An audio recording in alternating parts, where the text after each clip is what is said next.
Assalamualaikum warahmatullahi wabarakatuh.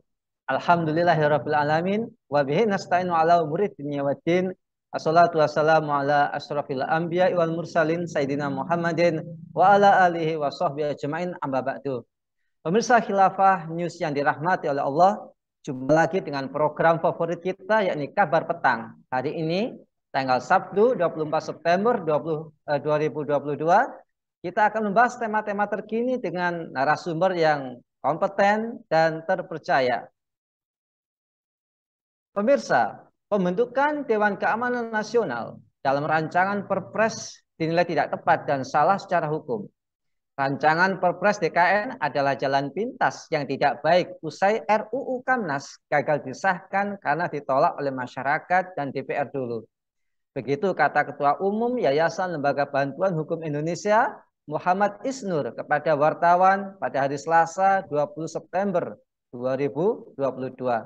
Kebijakan DKN ini akan membuka ruang represif negara yang lebih kuat dan akan berdampak pada hak asasi manusia, ujarnya. Atas alasan tersebut, dia mengajak masyarakat untuk melakukan langkah-langkah cepat menggagalkan rencana pemerintah membentuk DKN. Penolakan jangan berhenti sebatas diskusi. Apa substansi pembentukan DKN? Apa motif politisnya? Apakah One Kamnas wadah represi baru? Untuk membahasnya, kami terhubung dengan Bung Lutfi Afandi dari Indonesia Justice Monitor. Assalamualaikum Bung Lutfi Afandi. Waalaikumsalam warahmatullahi wabarakatuh. Mas Alhamdulillah, sehat ya? Alhamdulillah, khair. Luar biasa, seger sekali hari ini. Masya Allah. Bung Lutfi, hari-hari ini menguat wacana pembentukan Dewan Keamanan Nasional, DKN atau One Kamnas. Apa substansi pembentukan DKN? Apakah motif politisnya? Silakan. Baik, bismillahirrahmanirrahim. Pemirsa Khilafah Channel News ya, yang dirahmati Allah Subhanahu wa taala. Dan juga Bung Nanang di studio. Jadi kita tahu ya bahwa pembentukan One Kamnas atau Dewan Keamanan Nasional ini menurut saya memang lebih banyak memiliki motif kepentingan politik ya daripada motif kepentingan nasional atau motif kepentingan bangsa dan negara begitu. Kenapa? Karena kalau untuk kepentingan bangsa, kepentingan negara, kepentingan rakyat, ini kok kenapa banyak pihak yang menolak gitu, dari berbagai macam elemen masyarakat gitu. Justru banyak sekali masyarakat sipil terutama yang kemudian tidak setuju dan menolak rencana pembentukan One Kamnas atau Dewan Keamanan Nasional ini gitu. Dan juga perlu ketahui bahwa Dewan Keamanan Nasional ini atau One Kamnas ini kan sebelumnya sudah tercantum dalam RUU Kamnas ya, RUU Keamanan Nasional yang kemudian juga saat itu ditolak oleh masyarakat gitu. Jadi RUU Kamnas yang kemudian ditolak oleh publik juga karena ditengarai akan mengancam kebebasan berekspresi ya masyarakat begitu, kebebasan menyampaikan pendapat, gagasan dan seterusnya gitu. Nah, jadi usulan pembentukan One Kamnas atau Dewan Keamanan Nasional ini melalui Perpres ya, menurut ini memang jalan pintas gitu ya. Kenapa? Karena induknya ini RUU Kamnasnya itu kemudian ditolak gitu. Tetapi mereka ngotot ingin kemudian segera menggolkan adanya One Kamnas atau Dewan Keamanan Nasional gitu.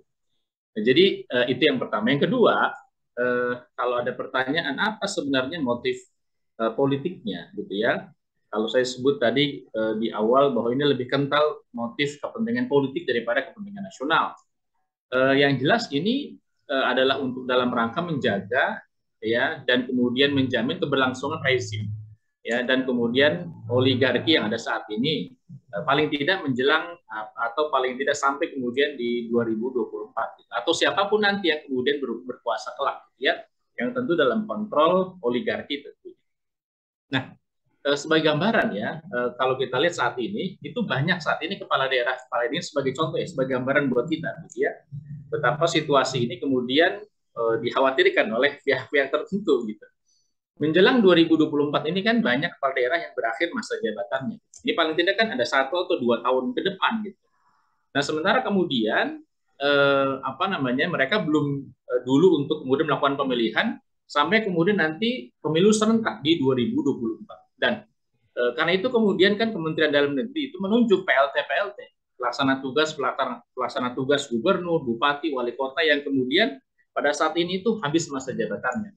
Nah, ini kemudian juga dipandang ya akan banyak juga nanti penolakan gitu terhadap PLT yang ditunjuk oleh pemerintah gitu, khususnya Kementerian Dalam Negeri gitu. Nah, akan lebih dikhawatirkan lagi ketika kemudian PLT yang ditunjuk itu kemudian berasal dari unsur TNI dan Polri gitu ya. Nah, ini yang itu satu sisi ya. Jadi satu sisi ini sebagai sebuah gambaran bahwa banyak kepala daerah yang kemudian berakhir masa jabatannya bulan-bulan ini atau waktu-waktu ini yang kemudian nanti berikutnya akan ditunjuk PLT ya, pelaksana tugas yang juga dikhawatirkan nanti oleh masyarakat itu ditolak juga gitu ya.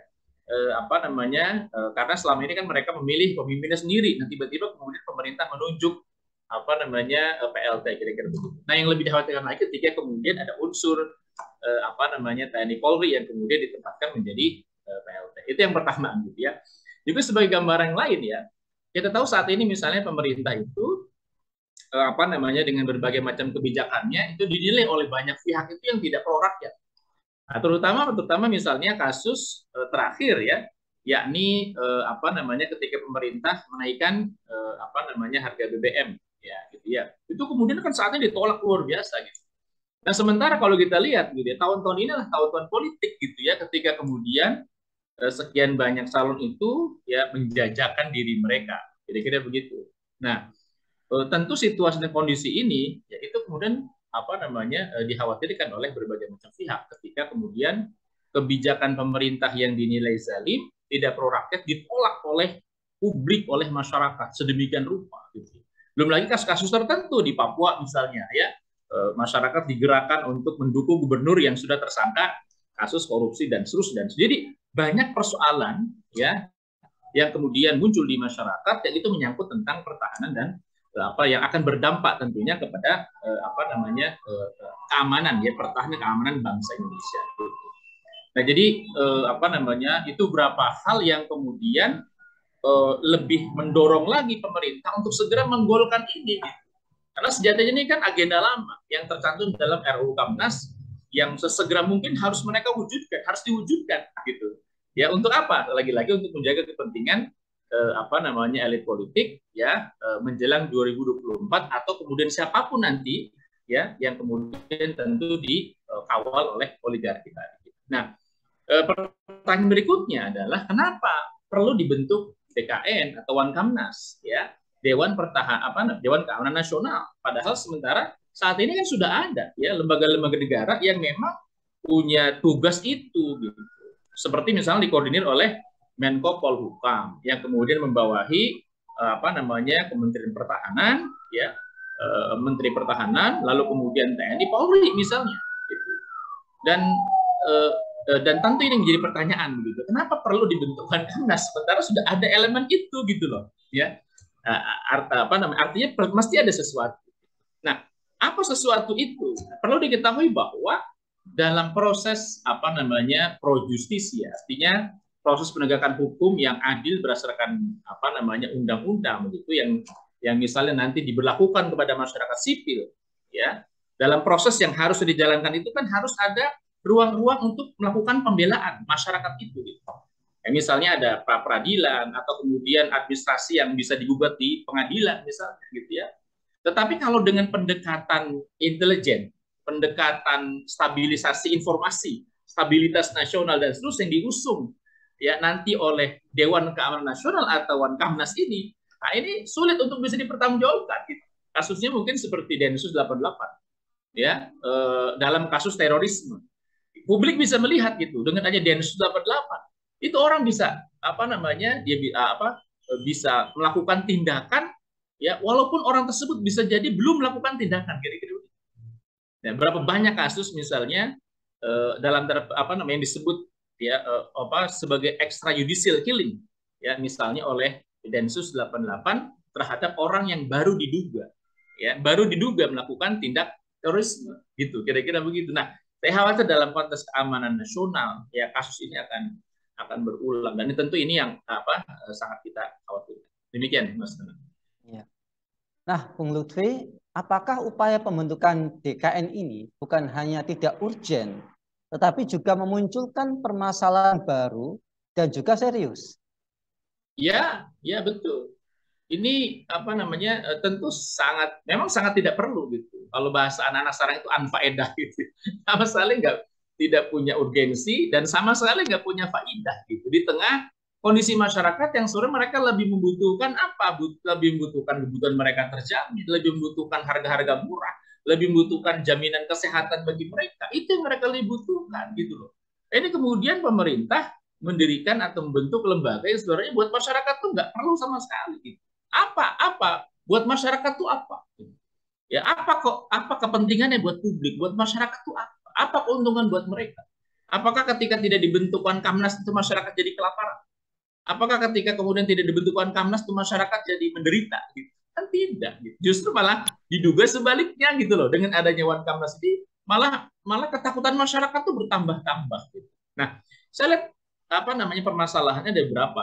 Apa sebenarnya problematikanya? Atau apa permasalahannya? Yang pertama, ini mesti nanti akan terjadi tumpang tindih. Saya sebutkan tadi kan sudah ada saat ini lembaga-lembaga negara yang dikoordinir misalnya yang ada dalam membidangi masalah keamanan. Apa itu? Di bawah koordinasi Menko Polhukam. Gitu ya. Di situ ada Menteri Pertahanan, ada TNI, ada Polri. Dan ada lembaga juga yang memberikan nasihat, ya, termasuk perkara-perkara strategis, perkara-perkara yang menyangkut tentang keamanan nasional, ya. Misalnya kita mengenal ada Lemhanas, ya, ada kemudian One Team Press, gitu ya, ada kemudian KSP, Kantor Staf Presiden. Nah itu fungsinya apa? Mereka itu fungsinya untuk kemudian memberikan masukan, ya, kepada presiden yang menyangkut tentu termasuk masalah-masalah yang sifatnya menyangkut keamanan nasional. Lalu kemudian jadi apa? Untuk apa lagi kemudian dibentuk Kamnas ini? Buat apa lagi gitu? Ya itu yang pertama. Yang kedua, mesti kalau ada pembentukan lembaga itu pasti ada pemborosan uang negara. Diangkatlah para pejabat-pejabat, diangkatlah staf-staf. Ya, ada berapa miliar rupiah yang nanti akan kemudian dikeluarkan oleh negara, uang rakyat untuk pembentukan Kamnas ini gitu. Seperti yang kedua. Yang ketiga dalam konteks hukum, nah ini juga yang tidak kalah menarik. Pembentukan Kamnas ini tidak memiliki landasan hukum yang kuat. Gitu. Ini kan dikeluarkan melalui Perpres, rencana kemudian dikeluarkan melalui Perpres, ya. Dan perlu diketahui bahwa di Indonesia itu ada undang-undang ya nomor 3 tahun 2022 tentang pertahanan negara, ya. Dalam undang-undang tersebut, ya, itu pemerintah diminta untuk membentuk apa? 2002 ya, 2002. Untuk membentuk Dewan Pertahanan Nasional, DPN. Ya, ini beda ya, pertahanan nasional. Ya, jadi amanat dalam Undang-Undang Pertahanan Negara itu pemerintah ya diminta ya untuk membentuk DPN, Dewan Pertahanan Nasional, bukan Dewan Keamanan Nasional. Nah, sementara saat ini pun DPN atau Dewan Pertahanan Nasional pun belum kunjung dibentuk juga. Gitu. Nah, jadi landasan hukum Perpres ini apa? Cantolan undang-undang itu nggak ada. Gitu. Cantolan undang-undang itu nggak ada. Gitu. Maka sebenarnya ini tidak kuat, gitu, ya, tidak kokoh dalam konteks argumentasi yuridis. Gitu. Nah, yang keempat tentu yang dikhawatirkan banyak pihak, terutama masyarakat sipil, adalah bahwa ini akan diduga menjadi tangan-tangan kekuasaan ya untuk melakukan pembungkaman, bahkan melakukan langkah-langkah yang sifatnya represif terhadap masyarakat. Nah, gitu Mas. Jadi ini memang bukan hanya anfaedah begitu, tapi kemudian juga muncul problematika yang baru gitu, masalah yang baru. Baik, Bung Lutfi, ya tadi udah disinggung mengenai represi. Nah, ini kita ingin ngulik lebih dalam lagi nih. Apakah Kamnas ini adalah wadah represi baru? Sejauh mana kan gitu ya? Dan apakah ini berarti ancaman terhadap sikap kritis warga? Ya, ini yang dikhawatirkan. Ini kita khawatirkan. Ya, ini represivitas aparatur negara terhadap rakyatnya sendiri gitu.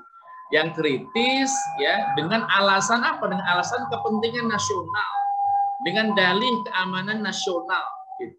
Jadi dengan alasan keamanan nasional mereka bisa melakukan langkah-langkah yang sifatnya represif, ini yang berbahaya. Dan mereka bisa saja menurunkan bukan hanya Polri sebagai kekuatan keamanan dalam negeri, tapi juga TNI gitu. Nah ini yang berbahaya gitu. Nah untuk saat ini saja misalnya banyak ya kalau kita lihat contoh-contoh kasus aktivis yang dijadikan tersangka misalnya oleh oleh aparat gitu ya, hanya karena bersikap kritis terhadap pemerintah gitu ya. Apalagi jika ada alasan penguatnya ini demi alasan untuk keamanan nasional. Nah ini saya khawatir akan bertambah-tambah lagi langkah-langkah yang sifatnya represif itu sendiri. Iya, Bung Lutfi, apakah ya, berdirinya Dewan Keamanan Nasional ini kedepannya negara akan lebih mengedepankan pendekatan militeristik? Masya Allah, istilahnya keren ini, militeristik kepada rakyatnya. Nah, ya ini yang harus dicegah, ya. Pendekatan yang sifatnya militeristik ya kepada rakyat itu sudah tidak boleh untuk kemudian diterapkan. Ini kan TNI atau kemudian aparat termasuk Polri itu kan lahir dari masyarakat. Gitu. Lalu kemudian apa alasannya kalau kemudian aparat melakukan langkah-langkah negara ya melakukan langkah lain sifatnya militeristik gitu terhadap rakyatnya. Nah ini yang kemudian berbahaya begitu ya dari Wankamnas itu sendiri karena definisi keamanan nasional ya dalam rancangan Perpres ini sangat luas gitu dan menggabungkan fungsi pertahanan dan keamanan, pertahanan dan juga keamanan. Artinya ini menggabungkan fungsi TNI dan Polri di bawah kendali DKN atau Wankamnas. Nah, gitu ya. Nah, ini tentu ya kalau dalam konteks reformasi ini pasti sangat jauh sekali, melenceng sekali dari dalam tanda petik begitu ya, semangat reformasi yang mengharuskan pemisahan TNI dan Polri. Sementara kemudian semangat di dalam Wankamnas ini sendiri ya karena fungsinya itu adalah pertahanan dan keamanan ya, maka kemudian bisa saja melibatkan bukan hanya Polri tetapi juga TNI. Nah, ini yang kemudian dikhawatirkan memang akan ada langkah-langkah ya yang sifatnya militeristik terhadap rakyat. Ini yang tentu harus dicegah oleh publik ya, oleh masyarakat. Nah, Bung Lutfi, selanjutnya apakah ini ya pembentukan Dewan Keamanan Nasional akan bisa menghidupkan kembali Komando Operasi Pemulihan Keamanan dan Ketertiban atau Kopkamtib seperti pada era Orde Baru? Iya, ini nama Kopkamtib ini memang buat orang-orang tertentu ini sangat menyeramkan begitu ya. Dan bisa jadi itu terjadi gitu. Akan menghidupkan kembali seperti halnya Kopkamtib gitu ya atau Komando Operasi Pemulihan Keamanan Ketertiban ya seperti yang pernah terjadi pada masa Orde Baru. Dan kita tahu ya, ini sekedar mungkin generasi milenial juga banyak yang belum tahu apa itu Kopkamtib gitu ya. Itu dalam sejarah tahun 65 itu Soeharto membentuk apa yang disebut dengan Kopkamtib ya dengan tujuan apa? Memulihkan keamanan dan ketertiban pasca peristiwa G30 SPKI saat itu. Ya. Jadi setelah peristiwa G30 SPKI kemudian dilakukanlah upaya untuk apa? Melakukan keamanan ketertiban terhadap masyarakat. Nah, lembaga ini punya kewenangan yang luar biasa. Ya, di antaranya apa? Melarang aksi unjuk rasa, melakukan penangkapan terhadap tokoh politik yang dianggap bermasalah, penyensoran media massa. Bisa bayangkan ya, itu luar biasa luasnya gitu ya. Dan tentu kita tidak ingin ya zaman itu kembali lagi gitu. Ketika kemudian masyarakat itu betul-betul ya diawasi secara militeristik gitu loh. Ya, yang hanya karena berbeda pandangan politik, berbeda pendapat dan seterusnya kemudian akhirnya malah kemudian dijadikan sebagai musuh negara. Nah, ini yang kita tentu tidak harapkan gitu ya. Nah, terakhir Bung Lutfi, apakah secara praktis pembentukan DKN akan membuka jalan pembenaran digunakannya pendekatan koersif atau pengendalian sosial dengan tindakan memaksa dan kekerasan atas nama keamanan, termasuk dalam hal ini adalah pelibatan dari aparat militer? Apakah keberadaan lembaga ini dibutuhkan? Ya, jadi jelas ya, lembaga ini kita katakan dengan tegas sangat tidak dibutuhkan dan harus ditolak keberadaan. Ya, saat ini yang saya mengulangi bahwa yang dibutuhkan masyarakat itu adalah terpenuhinya berbagai macam kebutuhan pokok bagi mereka. Barang kebutuhan pokok yang terjangkau, anak-anak yang bisa sekolah, kesehatan yang terjamin ketika mereka sakit, negara hadir. Itu yang dibutuhkan oleh publik, dibutuhkan oleh masyarakat. Masyarakat itu nggak butuh Wankamnas. Coba survei, ya, silakan coba survei masyarakat, begitu ya, publik gitu. Apakah mereka perlu dibentuk? Mereka sangat memerlukan dibentuknya Wankamnas. Saya yakin jawabannya tidak. Ya, dibandingkan dengan kebutuhan mereka terkait dengan kebutuhan pokok mereka misalnya, ya, mereka mengharapkan BBM yang dengan harga yang bisa terjangkau oleh mereka. Itu yang harusnya dipenuhi oleh pemerintah, gitu loh, oleh para penguasa, itu yang dipenuhi. Bukan mengada-ada, bukan mengadakan suatu hal yang sama sekali tidak dibutuhkan oleh publik. Bahkan ditengarai justru akan membuat masyarakat itu menjadi ketakutan, gitu. Nah, itu yang harusnya diperhatikan oleh pemerintah, gitu ya. Nah, juga menjadi catatan buat kita, kalau sebenarnya pemerintah itu berlaku adil, kalau pemerintah itu berlaku adil, mensejahterakan rakyat, menurut saya tidak mesti ada yang dikhawatirkan kok dari masyarakat. Mereka akan berlaku fine-fine aja, baik-baik saja. Bahkan mereka akan sangat mendukung pemerintah kok. Kalau pemerintahnya adil gitu loh. Nah, kok kenapa ini harus dibentuk Wankamnas? Dengan kekhawatiran, ketakutan berlebihan ketika terjadi situasi dan kondisi tertentu. Menurut saya situasi dan kondisi yang mengancam negara dari rakyat itu tidak akan pernah terjadi kalau pemerintahnya adil memenuhi berbagai macam kebutuhan masyarakat. Gitu. Jadi, kalau menurut saya nggak usah dibentuk itu Wankamnas gitu dan seterusnya. Ya, penuhi saja rasa keadilan masyarakat. Dalam bidang ekonomi penuhi itu keadilan masyarakat. Dalam bidang politik juga penuhi keadilan masyarakat. Dalam bidang hukum penuhi keadilan masyarakat. Maka saya yakin kok masyarakat itu istilahnya akan mendukung kebijakan-kebijakan yang baik dari pemerintah gitu loh. Nah, jadi menurut saya kuncinya di situ, ya, pemerintah itu ya berlaku adil terhadap masyarakat, terapkan berbagai macam aturan yang mengandung keadilan gitu loh. Nah, dalam konteks kita sebagai seorang muslim, ya, kebijakan atau hukum yang mengandung keadilan itu adalah hukum yang berasal dari Zat yang Maha Adil. Ya, siapa itu? Ya, Allah Subhanahu wa taala. Ini hukum Allah gitu loh. Maka terapkan hukum Allah, lalu kemudian berlaku adil para penguasa, para pejabat, maka insya Allah ya tidak perlu lagi Wankamnas ini itu dan seterusnya. Kenapa? Karena masyarakat insya Allah akan damai, ya, tentram, tertib. Kira-kira Allah. Ya, Masya Allah. Terima kasih Bung Lutfi Arfandi atas penjelasannya. Baiklah pemirsa Khilafah News yang dirahmati oleh Allah Subhanahu wa taala, semoga diskusi kita tadi mencerahkan dan memahamkan kita atas solusi dari permasalahan kita saat ini, bahwa kita tidak butuh yang namanya GKN ini, ya, tapi rakyat lebih butuh kepada kesejahteraan real. Ya. Tentu saja Bu Lutfi tadi menyampaikan tidak mungkin kesejahteraan itu tercipta kecuali hanya dengan sistem Islam. Masya Allah. Demikianlah acara kita pada kesempatan sore hari ini. Ya, izinkanlah kami berdua undur diri. Sampai jumpa di acara Kabar Petang selanjutnya. Kita tutup dengan doa akhirul majelis. Bismillahirrahmanirrahim. Subhanakallahumma wa bihamdika asyhadu an la ilaha illa anta astaghfiruka wa atubu ilaik. Wassalamualaikum warahmatullahi wabarakatuh.